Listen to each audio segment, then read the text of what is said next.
Hello again. It's Wednesday, the 9th of November 2022. I wanted to share some flea market finds with you. This is some that I found today, a couple hours ago in fact. So I'll just start off with this knife because I'm sure not everyone's interested in the tools, but since I started off this channel talking about knives, some of you might be more interested in this. Now I'm not really sure what it is. I've never seen this knife before, and I tried to do some research prior to making this video and I can't find anything out about it. But the only thing I can really say is I think it's some sort of hunting knife. I paid £2 for that, £2 for this, and all as I could make out is made in, and then right there it says England. I would imagine that's supposed to say made in Sheffield, England, or wherever it's made. And I don't know if you can see that. I will zoom in a minute, but it says Milbro. Now, if you know anything about Milbro, if it's the company I'm thinking of, they made air rifle pellets. I think they also did produce some air rifles, near pistols, but I think they're mostly known for making pellets. In fact, I do have a Milbro slingshot. It's a new one, but it was still cast in England, I think. That's something else I believe they were known for. I didn't know they did knives. It might be made by another company and branded Milbro, but it's clearly an old one. I would assume probably 1970s or before. Interesting knife. It's very thin and it's rather flexible. The only thing I can really suggest this would have been is some sort of small hunting knife. That blade is only about 4.5, 5 inches or so. I'll just zoom in before I forget. My camera will let me. There you go. Made in England, and I think it actually says Campa under Milbro. I actually thought it said camp, but with a K. And when I started to Google it, it came up with Campa, so I clicked on that, and it actually did come up with a bunch of knives, but they were more sort of stiletto type knives, like something along the line of something along the style of a Fairbairn Sykes dagger, as well as hunting bowie knives. I couldn't find anything like this at all. So yeah, like I said, it's got a very thin blade and it's very dull, but even though it's dull, I should have had a piece of wood here, but even though it's dull, it still seems to cut fine. It's a wooden handle, although I'm not really sure what the wood is, as it's quite dirty, as you could see. If I was to guess, I kind of want to say walnut, but I honestly don't know. Initially I wanted to say oak, but I've not seen many knives with oak handles, so I'm not really sure. And there is 3 pins. I'm not sure if they're steel or brass. So that's going to be a really fun restoration project, and once I've cleaned it up, I'll probably show you. If you're interested in seeing that, tell me. And if anyone knows anything about this knife, what it actually is, especially if you can provide a link, or the value of this knife, or an approximate date, I would really appreciate that. Now, unfortunately, that's the only knife I have for you today, so the rest is just going to be vintage tools. That may or may not be your cup of tea, but I had said previously I'm changing the direction of the channel a bit to include old tools. But I did say I'll still include knives when I find them, and there you go, as promised. Now, my favourite thing that I found today, and I think I paid about £2 for this. Well, I paid a fiver for this and this together, and I think that's a fair price. A 10-inch Bacho adjustable spanner, and this is a number 0672. And as you can see there, made in Sweden. Can you see that there? I would not have bought this if it weren't made in Sweden. I don't want the Chinese ones or the Taiwanese ones. I want the European ones. I like these. I like these a lot. Bacho, Sweden. And I haven't actually cleaned it up yet. As I said, I haven't been home all that long. But so far, it seems to work fine. I should have oiled this before I started. But at some point when I can be bothered, I'll clean up the rust completely and I will oil it. And I'll deal with any issues that it might have. Well, it looks like it's going to fully close. That's nice. It fully closes. Sometimes people use these as a hammer and you can't get them closed.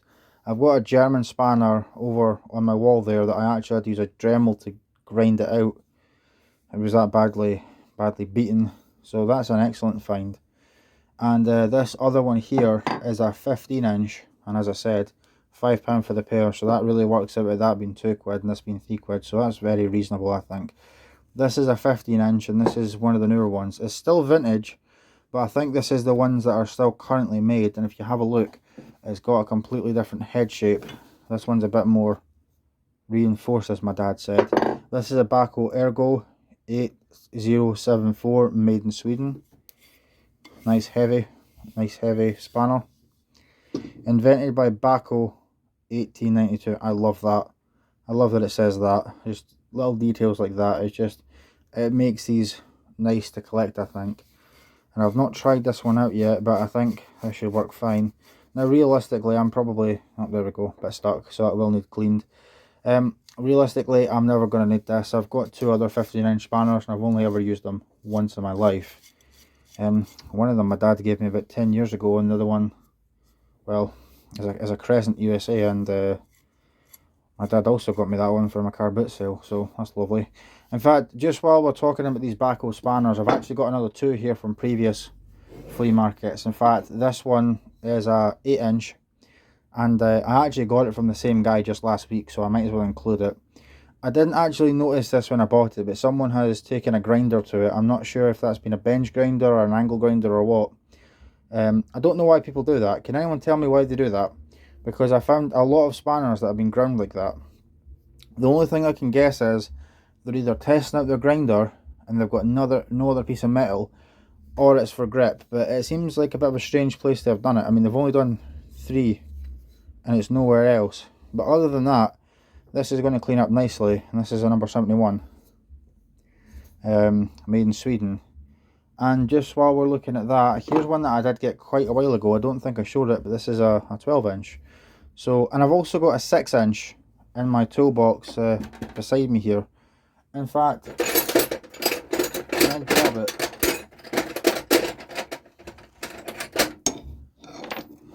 I might as well, since I'm here. So there's the 6-inch, paid 50p for that quite a few months ago, about 3 or 4 months ago.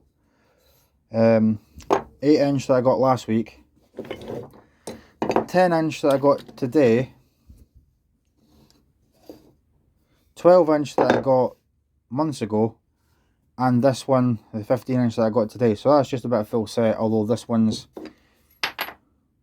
pin's falling out. That's nice. Wasn't expecting that. But, well, that'll just need tightening with a screwdriver, so that should be fine. Yep, not a problem. Just needs properly tightened. But again, different head. Don't worry, it's not going to be just about these spanners. But, different head. We'll maybe look at that sometime in the future, but I'll just move these all over to the side just now. Sockets. I've been trying to put together a socket set, as many as I can really. Not that I've got a massive need for it, it's just I can get these cheap, less than £1 each a lot of the time, and it's the old British stuff. In fact, I've showed this already on a previous video that I'm yet to publish, but here's my set as of yet, and it's all metric. I've got 13 to 20, then 23 and 30. I'm missing a 17, and to my joy, I've spent ages looking through the guy's socket box because there's a lot of Chinese stuff and most of it's Imperial. But today I was able to find a 12mm Bedford, made in England, 1/2-inch drive socket. So I'm very happy to have finally found that. So this needs cleaned up, of course, but that's just another one. Oh, that's less than ideal. Is that a 1/2-inch? I'm sure it is. Might just be because it's that dirty. There we go. So that's another socket ticked off. So I'm very happy with that.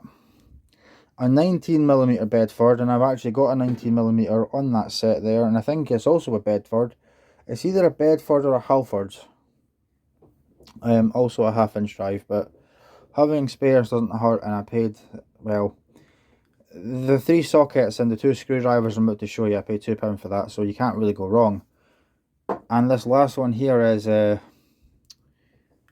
did do a video on a brick tool socket set. In fact, it's just behind me. Give me a moment, please. Oh, don't want to drop it. I've already done a video on this. I'm not sure if it's published yet, but I paid £30 for this. And I did say in that video it's a miracle the 10mm in there.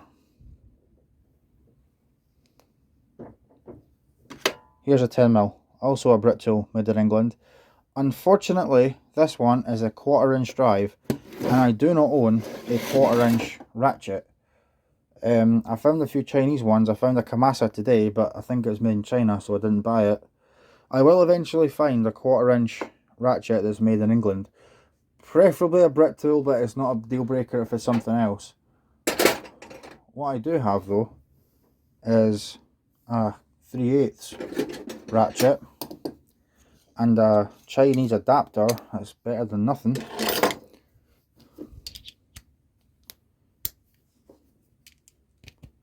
So at least I can use that. So that's going to be okay for now.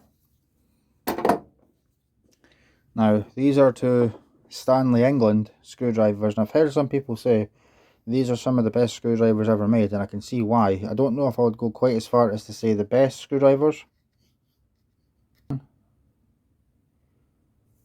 but I do agree these are some nice screwdrivers right here. I think one of them is Phillips and Posi, and the other one's Posi, but I'm not entirely sure. And that was nice to find these, because I've also got this one that I picked up a few months ago. So these will all go in that box.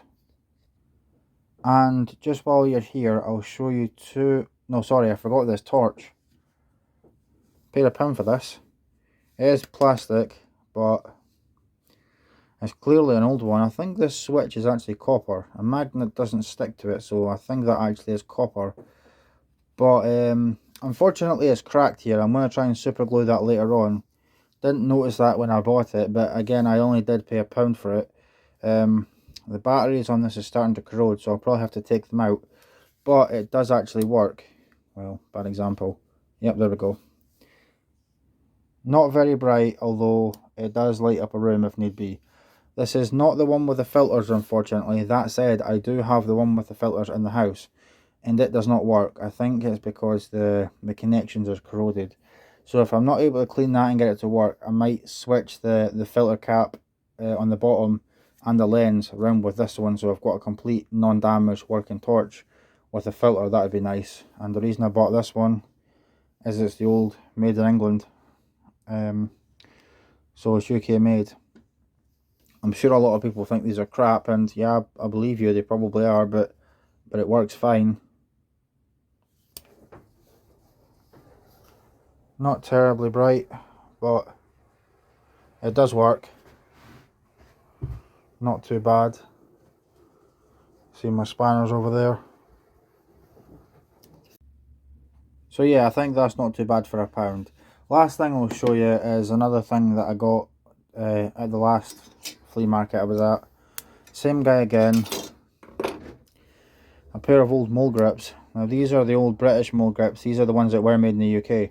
Like I said, I don't like to buy the Chinese ones, and I try to pick up mole grips every time I find them, because for some reason they're a pain in the ass to find, especially in good condition, for a fair price. It does say there, it's really hard to see, so I'm not going to include it, but it is made in Britain. Paid £1 for them. And I'm not entirely sure what these are for, if it's just for cutting regular wire or what, but I thought that's kind of cool, and that was £1 as well. It says bib wire stripper and cutter, made in England by Multicore Shoulders Ltd. So I just thought that's a fun little thing to have for £2, and I would have kicked myself if I didn't get it. So yeah, well, that's the things that I've got on the flea market this week and last. Hope you enjoyed that, and hopefully see you soon.